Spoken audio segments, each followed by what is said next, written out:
સદભાવના વિદ્યા સંકુલ પુણાગામ સુરત દ્વારા ભવ્ય જન્માષ્ટમી મહોત્સવ અંતર્ગત શ્રી કૃષ્ણ ચરિતામૃત સમારોહનું તારીખ 13 અને 14 ઓગસ્ટે ભવ્ય આયોજન કરવામાં આવ્યું. આ કાર્યક્રમનો મુખ્ય હેતુ આજની પેઢીને ભારતીય સંસ્કૃતિથી પરિચિત કરાવવાનો અને શ્રી કૃષ્ણના ચરિત્રને જીવનમાં આત્મસાત કરાવવાની પ્રેરણા આપવાનો હતો. શાળાના 400 જેટલા વિદ્યાર્થીઓએ કૃષ્ણ જન્મથી લઈને પારણિયા ઉત્સવ, નંદોત્સવ, પરિક્રમા અને રાસોત્સવ જેવી 18 અનોખી કૃતિઓ નાટ્ય, નૃત્ય અને કલાત્મક રજૂઆત દ્વારા પ્રસ્તુત કરી.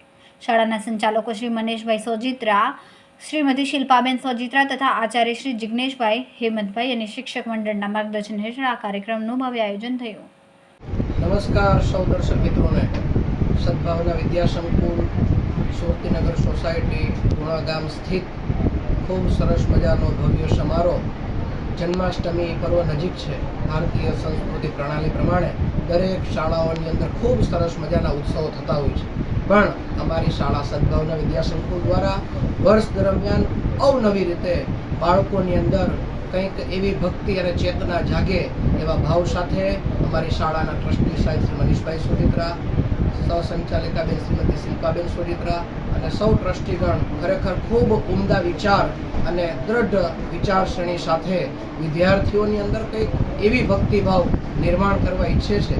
આજે પુસ્તકોની અંદર અવનવું ખૂબ સરસ નોલેજ, જ્ઞાન બાળકો મેળવે છે, પણ આ આપણી સંસ્કૃતિને જાળવી રાખવા માટે, સંસ્કૃતિને ટકાવી રાખવા માટે જે વિચારોની જરૂર છે, આજે સોસાયટી શેરી મહોલ્લાઓની અંદર મટકી ફોડી અને આનંદ થતો હોય છે, નંદ ઘેરા થાય છે, પણ શ્રી કૃષ્ણના વિચારોને તો સૌ ભૂલી જ ગયા છે. આ વિચારોને ફરી પ્રજ્વલિત કરવા માટે શાળા દ્વારા 18 જેટલા રૂમોને એવી રીતે પ્રદર્શિત કર્યા છે, જેમાં વિદ્યાર્થીઓ દ્વારા જ શાળાના ટોટલ 400 જેટલા વિદ્યાર્થીઓએ ભાગ લીધો છે. અને આ વિદ્યાર્થીઓ અલગ અલગ રૂમોની અંદર કૃષ્ણ જન્મથી માંડી અને કૃષ્ણ જન્મ, કૃષ્ણનું પારણ્યું, કૃષ્ણના માખણ ચોરના વિચારો, ગોવર્ધન પર્વતના વિચારો, કાલિયા મર્દનવાળી કૃતિઓ, આ બધા વિચારોને લઈ અને રાસલીલાથી માંડી અને એમના જે ભક્તિભાવો ગીતા સંદેશ સુધીનો એવો સંદેશ આપણા વિસ્તારની અંદર વિદ્યાર્થીઓ દ્વારા ફેલાવવામાં આવશે કે ખરેખર ખૂબ અદ્ભુત કૃતિઓ આપ સૌ જોઈ શકો છો. એટલું સરસ મજાનો તૈયારી ફક્ત વિદ્યાર્થીઓ અને શિક્ષકોના માર્ગદર્શનથી અને શાળાના સંચાલકના માર્ગદર્શનથી, એમની પ્રેરણાથી આ કાર્યક્રમ ફક્ત ને ફક્ત 2 દિવસની અંદર તૈયાર કરવામાં આવ્યો છે. આપ સૌ શહેરના અને નજીકના વિસ્તારમાં રહેતા તમામ વિદ્યાર્થીઓ અને મુલાકાતીઓ, સભ્યો, માતાઓ, બહેનોને ખાસ નમ્ર વિનંતી છે, વડીલો સાથે, પરિવાર સાથે શેરી મહોલ્લાની અંદર તારીખ 13 અને 14 ઓગસ્ટ 2025 આ 2 દિવસના કાર્યક્રમની અંદર સવારે 9 થી સાંજના 4 વાગ્યા સુધી આ ભવ્ય કાર્યક્રમ આપણે ગોઠવેલો છે.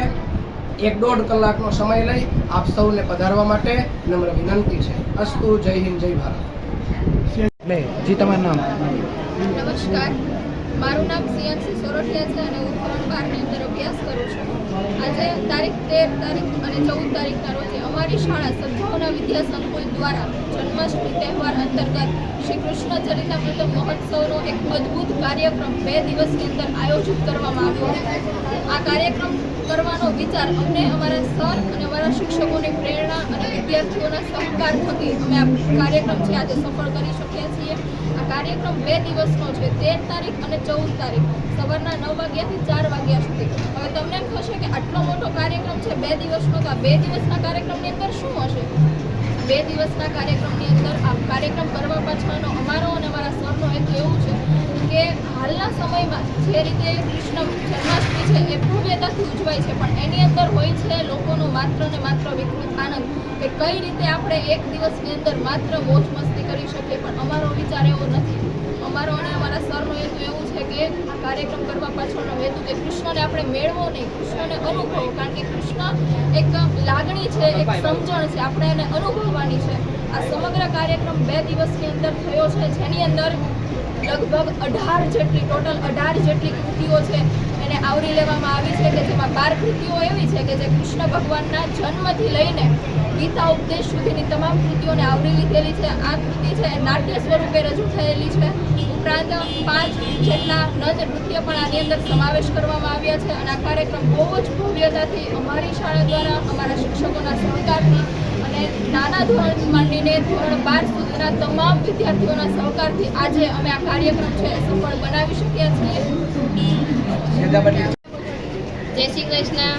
મારું નામ જીંજાળા તેજલ છે અને મારા 5 બાળકો સદભાવના સ્કૂલમાં ભણે છે અને આજે આ સ્કૂલમાં ઘણું સરસ જોવાલાયક બાલકૃષ્ણનું એવું સરસ બનાવેલું છે કે દૂર દૂરથી લોકો જોવા આવે છે અને ખાસ કરીને હું સ્કૂલના શિક્ષકો, સ્ટાફ અને બાળકોને ખૂબ સરસ મહેનત કરાવી છે અને એવું સરસ જોવાલાયક છે જન્માષ્ટમી નિમિત્તે કે મારા નાના બાળકોને જેને જાણ નથી, ખબર નથી, એને નવી પેઢીનું આ જૂની પેઢી શું કહેવાય એ જોવા માટે એવું સરસ બનાવેલું છે. તમે બધા જરૂરથી આવજો. લોકોને શું સંદેશ આપશો? લોકોને સંદેશ આપીએ કે નાના બાળકોને ખબર નથી કે બાળકૃષ્ણ લીલા શું કહેવાય એમ, તો આજે આ સદભાવના સ્કૂલમાં જોવા માટે આવે, જરૂરથી આવે અને એ જાણીને જાય કે આપણા પૂર્વજો, આપણા કૃષ્ણ વંશજો જે છે તે કેવું કેવું રાસલીલા રચી રહ્યા છે, તો એ જોવા માટે જરૂરથી આવે. કેવો લાગે? જી, તમારું નામ? મારું નામ અગ્રવાલ જલ્પાબેન છે. કેવલ પાર્કમાં રહું છું. મારી બેબી ધોરણ 2માં સદભાવના સ્કૂલમાં અહીં અભ્યાસ કરે છે. આ સ્કૂલમાં આજે ખૂબ જ સરસ ભવ્યમના જે આપણે કૃષ્ણ ચરિત્રામૃત છે, મતલબ કે કૃષ્ણના જીવન ચરિત્ર વિશે અહીં ખૂબ જ સરસ આયોજન કર્યું છે. જાત જાતના પોસ્ટરો, ટીવીમાં અમને વિડીયો બતાવ્યા. ખૂબ જ સરસ ને એનું અહીંયાનું શણગાર ને અહીંનું જે સજાવટ છે અદ્ભુત છે, ખૂબ આધુનિક, ખૂબ જ સરસ છે. મજા આવી અહીંયા અમને આવીને. Thank you.